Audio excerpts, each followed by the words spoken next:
This is Building Humans, sponsored by Al Mahaba Foundation and Dar El Kalima Publishing. Welcome back to our deep dive series. We're really getting into the heart of it now. Today, we're looking at episode 11, Education for Peace, My Method, The Buried Diamond. That's great to be here. And this one really bridges two worlds you wouldn't expect to see together. I know, right? On one hand, you have this, high-level political speech at the Copenhagen Congress. Exactly. And on the other, you have the inner life of a toddler. It's a fascinating connection. It is. I mean, we think of Montessori as, the lady with the quiet classrooms and the little wooden blocks. But here, she sounds, almost like a revolutionary. She gets up in front of all these bigwigs and calls for the party of the child. It's a very bold image. And we have to tackle the obvious question right away. Yeah. When you hear party of the child, it sounds like a joke. Or maybe some kind of soft metaphor. Right. You picture, toddlers on the campaign trail demanding more nap time. Exactly. But reading the text, she wasn't being cute at all. Not at all. She called it a strict social necessity. But we need to be really clear about what she means by party. Okay. This isn't a political party in the way we think of one, trying to win elections or control the government. She makes a distinction. Between a political party and a social party? A social party, yes. Think about it this way. Over the last century, you had all these movements, workers organized into unions to fight for their rights, for their safety. Sure, the labor movement. And women organized to get the vote, to be seen as legal persons. These were groups who were marginalized, and they had to band together to make society finally listen. Okay, I'm with you. So Montessori looks at all this progress and asks a simple question. Who's left out? Who is the one human being with no union, no vote, no voice at all? The child. The child. And she gives them this incredibly powerful name. She calls the child the forgotten citizen. Wow. The forgotten citizen. That lands hard. It's not just that their needs are being missed, it's that their rights are being ignored. Precisely. They have no power, no money, no political clout. So the party of the child is a call to action for adults, for us to organize as their voice, to speak for the only part of humanity that literally cannot speak for itself. So if this party gets off the ground, what's on the platform? What are they actually asking for? Because my mind immediately goes to schools. And that is the exact trap she warns us about. We always confuse childhood with education. What's the difference in her view? Yeah, every country has a ministry of education, right? But if you really look at it, that ministry is only interested in a person after what, age 6? When they can go to school. Yes, it's interested in the student, the person who can sit at a desk. But she asks, who is responsible for the human being from the moment they're born until they're 6 years old? That's a huge gap. It's the most critical period for forming a personality, and she calls it the stage of the spiritual embryo. But the state, it basically ignores you until you're old enough to hold a pencil. So she's demanding a ministry for childhood. A ministry for childhood. Not to run schools, but to protect the child's civil rights in the real world. And that brings up this image she uses about our cities, how they're built. Oh, yes. The land of the giants. The giants. Just think about it from a child's perspective. The world we've built is exclusively for the adult scale. The height of a step, the speed of the cars, the noise. Oh, I know exactly what you mean. Try navigating a crowded street with a toddler. It's an obstacle course. You feel like you're in their way. You are in the way. Yeah. Socially, the child is treated as an intruder, as a burden. We're always telling them to hurry up, be quiet, move. They are living in a hostile environment built by and for giants. So the party of the child is like a pressure group. Exactly. To force the architects, the city planners, to ask, hey, did you consider the citizen who was 3 feet tall when you designed this? It's so much bigger than just having a playground. It's about fundamental civil rights. It's about dignity for the forgotten citizen. Yeah. Okay, but there's a problem here, isn't there? I mean, politics is all about division. You find your group, you attack the other side. Won't a new party just add to all that conflict? And that, right there, is the genius of her strategy. She claims this is the only social movement that can actually unite all of humanity. Unite them. How? She called the child the meeting point. The meeting point. Okay, picture this. Take 3 men from her time, an Englishman, a Russian, a German.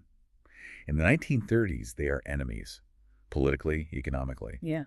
They might be on the brink of war. Right. They disagree on everything. And strip all that away. What is the one biological truth they all share? They all love their kids. They want to protect them. Precisely. That love is an instinct. It Yeah. completely bypasses politics and ideology. It's the Yeah. one thing that crosses every border. So she argues that if we focus our efforts on the child, we create what she calls a single nation of protectors. It's like a common ground, a demilitarized zone for the human heart. It's a sphere of action where enemies can work together for peace based on natural love, not conflicting interests. It's a peace strategy rooted in biology. I want to shift gears a little because the title of this is My Method, the Buried Diamond. We've done the politics, but then she pivots to psychology, and she starts with a sentence that, well, it sounds like she's lying. I have not evolved a method. Yes, she says that. I mean, this is Maria Montessori.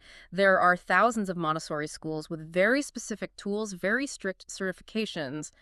How can she possibly say she doesn't have a method? Because she's drawing a very, very important line between invention and discovery. Okay, walk me through that. An educational method Yeah. is usually an invention, right? Some expert sits in an office, writes a curriculum based on what adults think a child should learn, and then it's pushed down onto the schools. Step down. Completely. It's an adult construct forced onto the child. Montessori says, I didn't do any of that. I didn't invent a single thing. I watched. Which brings us to the buried diamond. Yes, this is the central metaphor. Just imagine a perfect, brilliant diamond. But it's buried deep, deep in the earth under layers of hard rock and thick mud. Okay, got it. The diamond. That's the child's true self. The spiritual embryo. It already knows how to grow. The rock and the mud. That's us. That's our adult interference, our wrong methods, our land of the giants. So we're the mud. We're the mud, we're the rock. Yeah. Our help is actually crushing them. So she says the job of the educator isn't to be a molder trying to shape a child like clay. No, we have to be miners. Minor. A miner doesn't create the diamond, it's already there.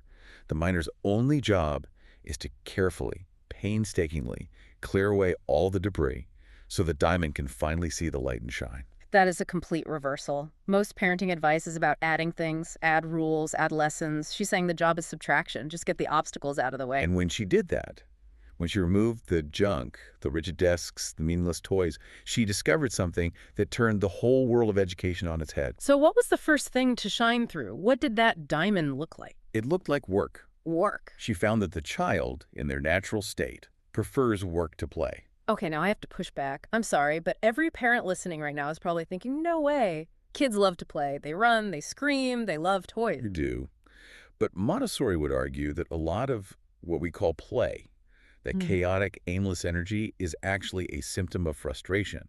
It's the behavior of what she called a mutilated man.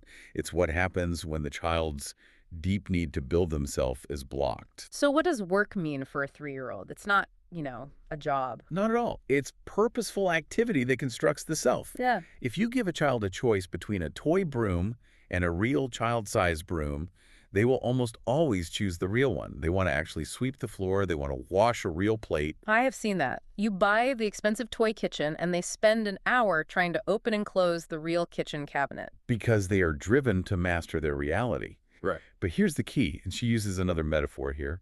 The baker. The baker. A professional baker makes bread. The product is the bread. We don't really care if the baker grew as a person while kneading the dough. Right. We just want the bread. But for the child, it's flipped. The product isn't the clean floor. The product is the child themselves. The work builds the worker. So the work is like an internal gym. Perfect. It's an internal gym. They are building focus. They are coordinating their mind and body. And this is where that famous story comes from. The repetition. The repetition of the exercise. This is the sign. This is how you know the diamond is uncovered. She writes about this one little girl, maybe 3 years old, who was working with a set of wooden cylinders, fitting them into the right holes. Simple puzzle. A simple puzzle. But the girl did it, and then she did it again and again. Montessori just watched, and she started counting. The girl repeated the exercise 42 times. 42! That sounds almost obsessive. To us, it does. To an adult, it's madness. The job is done. Move on. But for the child, the goal isn't the finished puzzle. The goal is building her brain. She was in a state of absolute deep concentration. And didn't Montessori try to distract her? To test it? She did. She had the other children sing and march right by her. Nothing. Finally, she physically lifted the girl up, chair and all, and moved her. The girl just clutched the cylinders, didn't even look up, and went right back to work. That's a flow state, a Yeah, sacred moment. it is. It is the spiritual embryo building itself. And what do we as adults usually do when we see that? We interrupt, we say, great job, let's do something else now. We have to go. Yes. And in that moment, we become the mud falling back onto the diamond. We break the cycle. And she noticed that when that cycle is broken, the child becomes agitated, naughty, but when they're allowed to finish on their own time, they emerge peaceful, calm, happy. So a lot of the bad behavior we see, it's just a byproduct of us constantly interrupting their work. It's a direct result. A child who satisfies that instinct for work becomes a peaceful person. A child who is blocked becomes disorderly. It really ties it all together. The party of the child is about creating the protected space, and the method is just getting out of the way inside that space. That is the whole message. Stop teaching and stop interfering. Recognize that the child has a cosmic task to build the adult they will become, and our job is to be a guardian of that process, not a director. So let's bring this down to earth for everyone listening. If I'm a parent or an educator or just a person, how do I join this party of the child today? You stop molding and start mining. Stop molding, start mining. Just watch your own interactions. Are you the rock? When a toddler is struggling to put on their own shoe, what's our first instinct? Jump in and do it for them because it's faster. It's faster. We're the giants. But when you do that, you rob them of the work. You steal that little moment of self-construction.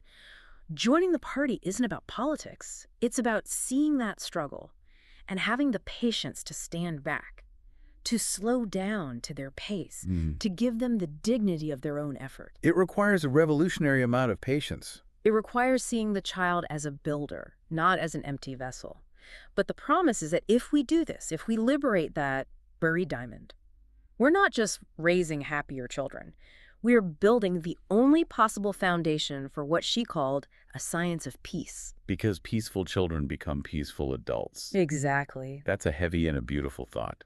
We're not just babysitting. We are literally guarding the future. Now, we've talked a lot about the mind, but there's a physical piece of this we haven't explored. That's right. The brain doesn't just grow in a vacuum.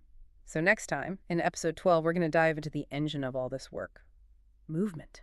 The language of the mind. I cannot wait. Sitting still is overrated anyway. It absolutely is. Thank you all for joining us on this deep dive. If you really want to feel the power of these ideas, you have to read the source. Please pick up Education and Peace from Dar el-Khalima Publishing. It is truly a manual for a revolution of love. It is.